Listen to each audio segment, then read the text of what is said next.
Well, this country was built on the ideals of freedom. They gave all their tomorrows for our todays. We should never forget those sacrifices.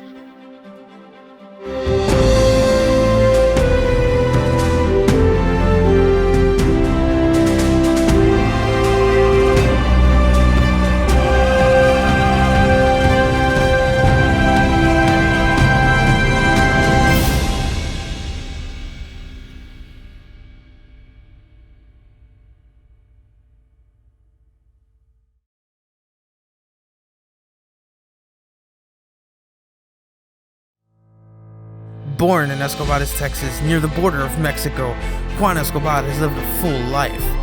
From joining the military at a young age, going through Vietnam and being a pallbearer for many presidents, to having several political runs, this is his story.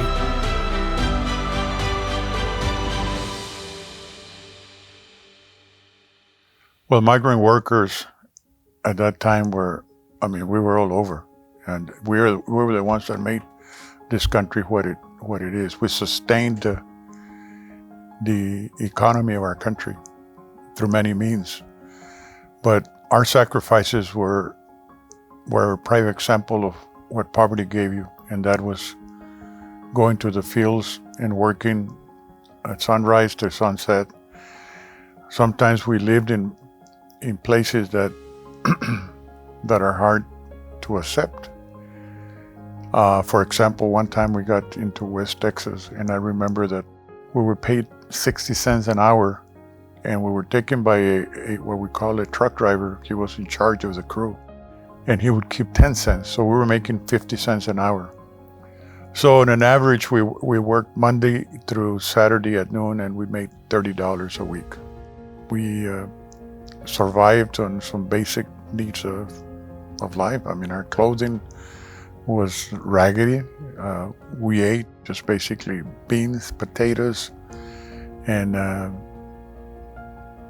whatever there was that was available. But we were happy, quote unquote. My mother would say, if you want to work like this the rest of your life, then don't go to school. But if you don't want to work like this the rest of your life, you finish school. And so we all finished high school, and then all my siblings also graduated from college, and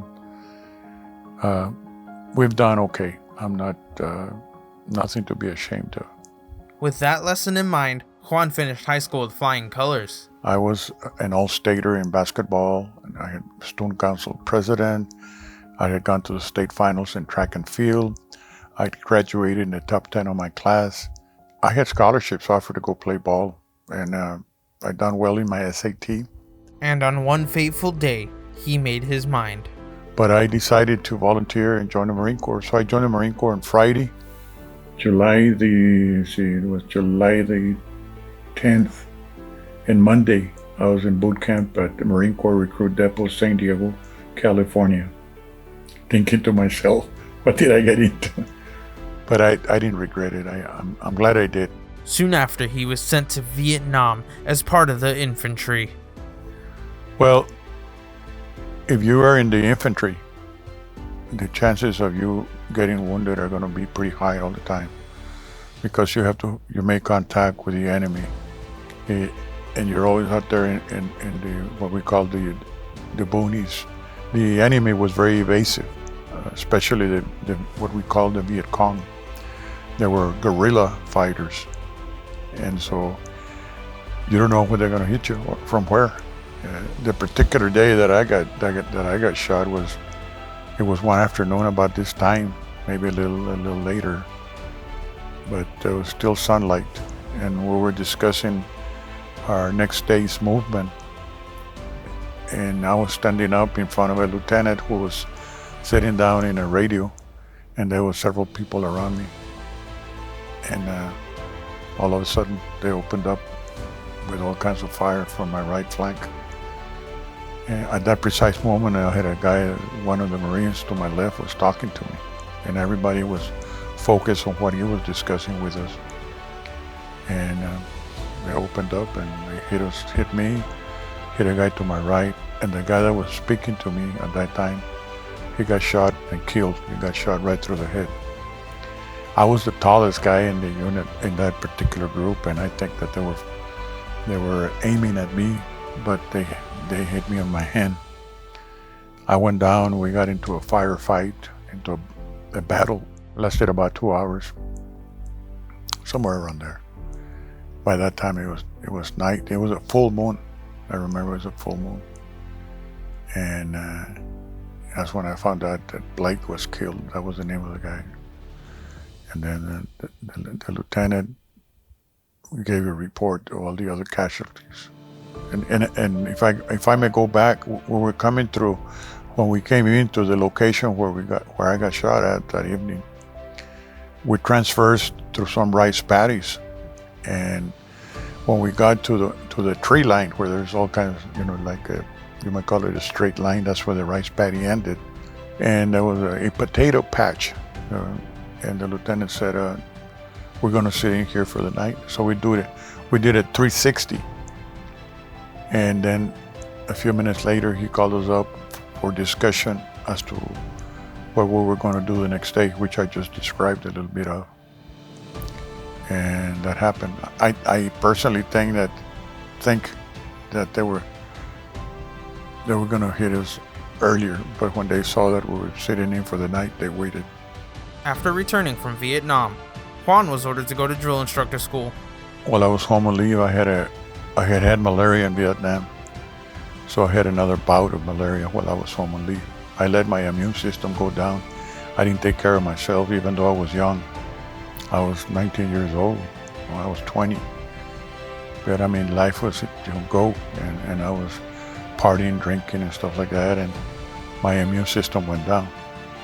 And anyway, I ended up with a relapse of malaria. I didn't make it to the school in time, so I got assigned to Camp Pendleton as a weapons instructor, and I was there for about 3 months. One day, the first sergeant calls me and he said, "Here, you're going to Marine Barracks 8th and I." And I said, "I don't know where that's at." He said, "It's in Washington, D.C. That's where the honor guard is, the people that guard the president and, stuff like that." So I reported up there, and I ended up immediately making contact with one individual who took me under his wing, and we became real good buddies. And I tried out for a unit called the Body Bearers. And the Body Bearers over there in D.C., in Washington, D.C., were the ones that buried all the people in Arlington and the surrounding area. Well, that particular year, it was 71. In October, the most famous Marine in the history of the Marine Corps, Chesty Puller, passed away. And so I became a pallbearer for Chesty Puller. And my position in that particular funeral was, I was the senior folder. I was in charge of folding the flag, make sure that it was folded correctly. And then I got a lot of prestige over that. A lot of the Marines that, this guy buried Chesty Puller, the Sergeant Escobar, and I became well known throughout the barracks. I went ahead and got assigned to do a funeral that was also very important, and that was the funeral of J. Edgar Hoover, the first director of the FBI. And I was there one day. It was December of 1972. My grandmother back home was very, very ill, and she was part of the racing. She and my grandfather and my parents, my mother, raced me, and so I wanted to come to the funeral, but they wouldn't let me because when she died, within 2 days, President Truman died, and so I had to go and bury him. And then we went to Missouri to bury him. And then a month later, President Johnson passed away. So we did that. We waited for the body in D.C. on Constitution Avenue in front of the White House. And we took the body off the hearse and placed him on a caisson. And we marched. It was about a 3-mile march all the way to the Capitol, where he laid in state overnight.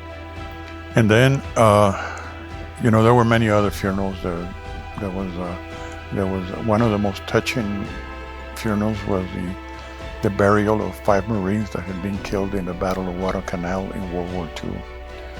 But when they buried them in the battlefront, at that time they were buried in the battlefront, I guess the grid coordinates where the bodies had been plotted and buried were written incorrectly in a unit diary. So they were missing in action. And then the Japanese were digging for remains and found their remains. So we buried those 5 Marines in 2 caskets. It was pretty sad because the mother of one of them was there. And, that was quite a time after that. And we buried also, there was the U.S. ambassador and his 8 that had been killed in Khartoum, Sudan. We buried them. Buried a couple of other generals, congressmen, senators. I also buried the Commandant of the Marine Corps, General Alexander Vandergrift, who had been the commander of the 1st Marine Division in World War II, and he had been awarded the Medal of Honor for his bravery and leadership in that battle. And I buried him, and so there's so many. But that was how I ended up doing that kind of work. And my commanding officer at that time did everything he could within reason. He wanted me to stay in the Marine Corps, but I chose to get out. Throughout his time in the military, he was awarded a few medals. Well, the highest medal I have is a Purple Heart, which is given for wounds in action. I also have the Good Conduct Medal, which is a medal given for outstanding, you might call it, behavior. You don't get into trouble. I have a National Defense that was given to me because I was in a national defense situation. I was awarded the Vietnam Service Medal with 3 stars, and the Vietnam Campaign Medal. I was also awarded some ribbons. One of them was the Combat Action Ribbon. It's a ribbon that's awarded for you, but you have to be in direct hostile combat. Many people went to Vietnam and served in a reserve back take it easy unit, and they were not awarded that medal. In the Army, it's called the Combat Infantry Badge, but in the Marine Corps, they just give you a ribbon. I was also awarded the Presidential Unit Citation, but not to me by myself. That's why it's called Presidential Unit Citation. It was awarded by the President to the 1st Marine Division for combat duty in Vietnam. And then I was awarded the Meritorious Unit Citation. After he left the military, he became a part of the Civil Air Patrol. The Civil Air Patrol is a very unique unit. It's made up of volunteers, and I ended up in the Civil Air Patrol when I was elected to the House of Representatives after I did my career in the Border Patrol. And I was stationed here in Kingsville. From here, I ran for Texas State Representative. And while I was there, one of the things they offered me was a commission in the Civil Air Patrol, and that's how I got into it. If not, I would have never gotten into it.